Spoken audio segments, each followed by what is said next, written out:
बताइएगा कि सलमान अली आगा पर तनकीद होती है कि वो T20 के प्लेयर नहीं है, इस पर आप क्या कहेंगे? देखें, लेटली अगर आप देखें तो थोड़ी सी कुछ फॉर्म बेहतर हुई है उनकी, लेकिन जब से वो कप्तान बने हैं, जब से T20 टीम में आए हैं, तो ये गिला जो है वो फैंस का भी और कुछ एक्स क्रिकेटर्स का भी जो कहते हैं वो सही साबित होता है कि उन्होंने अपनी अपनी T20 में जगह एट द मोमेंट सीमेंट नहीं की। लास्ट इनिंग जो वो खेले हैं वो तो आउटस्टैंडिंग थी, बट अगर देखें तो बड़े इनकंसिस्टेंट परफॉर्मेंस रही है बहुत ज़्यादा।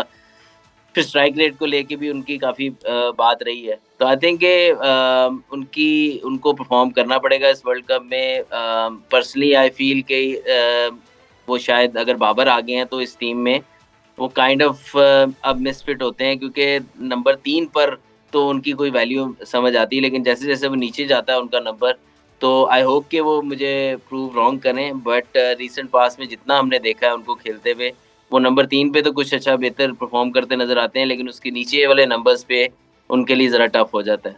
सही। तो और स्पिनर्स का किरदार आप कैसा देख रहे हैं? पाकिस्तानी जो स्पिनर्स हैं उनका श्रीलंका में किरदार, क्योंकि कहा जाता है कि श्रीलंका में जब स्पिनर जाता है तो वो उसके लिए बहुत अच्छा होता है, और श्रीलंका जो है वो एक तरह से स्पिनर्स के लिए एक फ़ायदेमंद जगह करार दी गई है।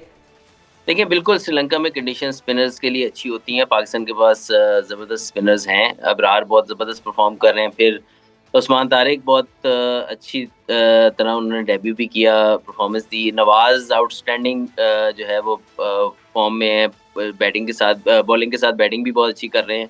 तो आई थिंक कि पाकिस्तान के पास स्पिन ऑप्शंस बहुत अच्छे हैं। साम अयूब भी बहुत अच्छी बॉलिंग करते हैं साथ में बैटिंग के। तो आई थिंक कि ऑप्शंस बहुत अच्छे हैं स्पिनर, लेकिन एक चीज़ ज़रूर है कि स्पिनर को फ़ायदा तो होता है, लेकिन एट टाइम्स सेकंड इनिंग्स जब वहाँ आती है, नाइट गेम में स्पेशली, तो ड्यू फैक्टर भी इसमें शामिल होता है। तो जब ड्यू गिरती है, तो कहीं न कहीं स्पिनर्स को मुश्किलात भी पेश आती हैं। लेकिन ये है कि फर्स्ट इनिंग में स्पेशली जो है वो स्पिनर्स जो है वो काफ़ी अपना रोल प्ले करते हैं। सही।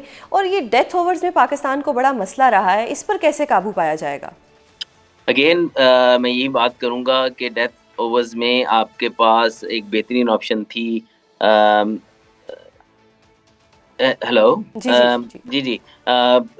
डेथ ओवर में आपके पास बेहतरीन ऑप्शन, अगर आपने हारिस रऊफ को नहीं रखना था, तो Wasim junior one of the finest bowlers for the death bowling, उनको भी नहीं आपने रखा, तो आपके पास शाहीन और सलमान मिर्ज़ा ही रहते हैं जो डेथ में बॉल करेंगे। सलमान मिर्ज़ा को भी आप देखा जाए तो मेनली वो पावर प्ले में 3 ओवर करते हैं और फिर 1 ओवर वो या मिडल में करते हैं या एंड पे करते हैं। तो आपको शाहीन ही आपके पास एक ऑप्शन रह जाती है डेथ बॉलिंग की। Uh, then again you're going towards all rounder and other bowlers, तो आई थिंक कि हम कहीं ना कहीं इस चीज़ को इस टूर्नामेंट में भी मिस कर सकते हैं। पाकिस्तान का T20 वर्ल्ड कप में शिरकत करने या ना करने के हवाले से तमाम ऑप्शंस आज वज़ीर आज़म और चेयरमैन PCB के दरमियान डिस्कस हुए, और अब पता लग जाएगा कि फ्राइडे को या मंडे तक एक फ़ैसला भी हो जाएगा। आपका क्या मशवरा होगा कि क्या पाकिस्तान को टूर्नामेंट का मुकम्मल बाइकआउट करना चाहिए, या सिर्फ भारत के साथ होने वाले 15 फरवरी के मैच का बाइकआउट करना चाहिए, जबकि बतौर एहतजाज टूर्नामेंट खेलने की ऑप्शन भी मौजूद है? इस पर आप क्या कहेंगे? देखिए, ऑब्वियसली जो मेन डिसीजन मेकर्स हैं उनके पास सारे सिनेरियोज मौजूद होंगे, तमाम ऑप्शंस भी खुले होंगे उनके सामने, और आई बिलीव के जो बेस्ट ऑप्शंस होंगे वही ये चूज़ भी करेंगे। मेरे लिहाज से पूरे टूर्नामेंट का बायकॉट करना आई थिंक बेहतर नहीं होगा, क्योंकि सही। उसके आपको कहीं न कहीं आपको चैलेंजेस सामने आ सकते हैं बाद में।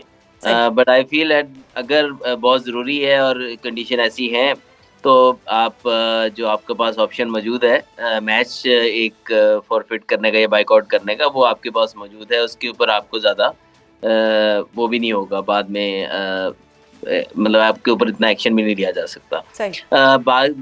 बाकी जो बात रहेगी आपके स्टांस की कि जो बांग्लादेश के साथ आईसीसी का जो रहा है वो बिल्कुल, अगर आप देखें पास्ट रीसेंट पास्ट हिस्ट्री जो है, वो उसमें कहीं न कहीं इंडिया को फ़ेवर किया गया है, बहुत बहुत सारी जगहों पे किया गया है, और इस डिसीजन में भी ये चीज़ नज़र आ रही है।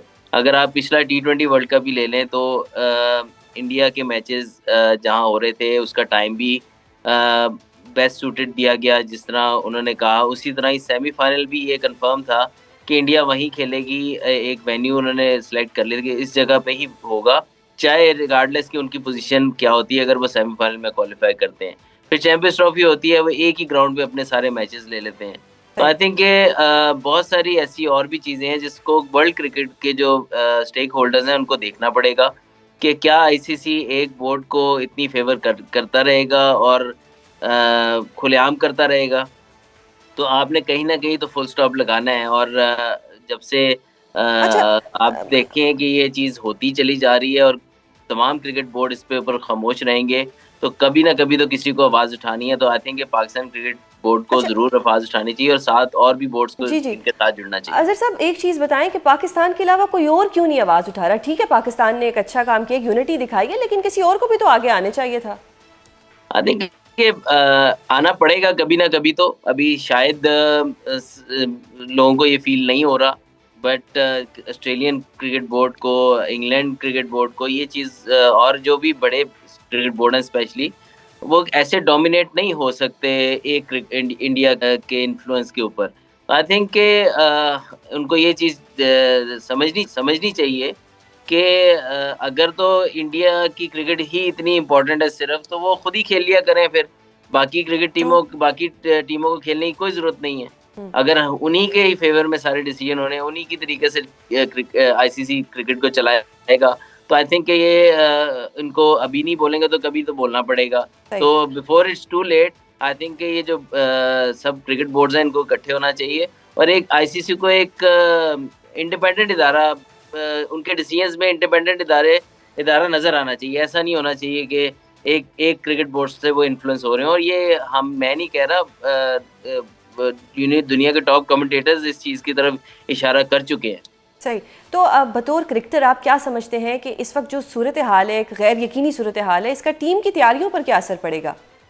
आई थिंक टीम को तैयारी अपनी जारी रखनी चाहिए। आई एम श्योर कि जो तमाम ऑप्शन है, देखें आप अपनी गेम की तैयारी पूरी करते हैं, बाद में जो डिसीजन होता है आई थिंक वो दैट इज़ डिफरेंट।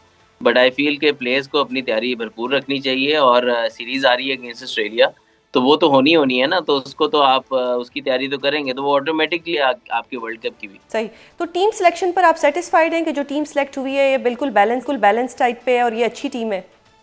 देखिए टीम काफ़ी हद तक बैलेंस भी है, इसमें हमारे पास मैच विनर्स भी मौजूद हैं, इनफॉर्म प्लेयर्स भी मौजूद हैं।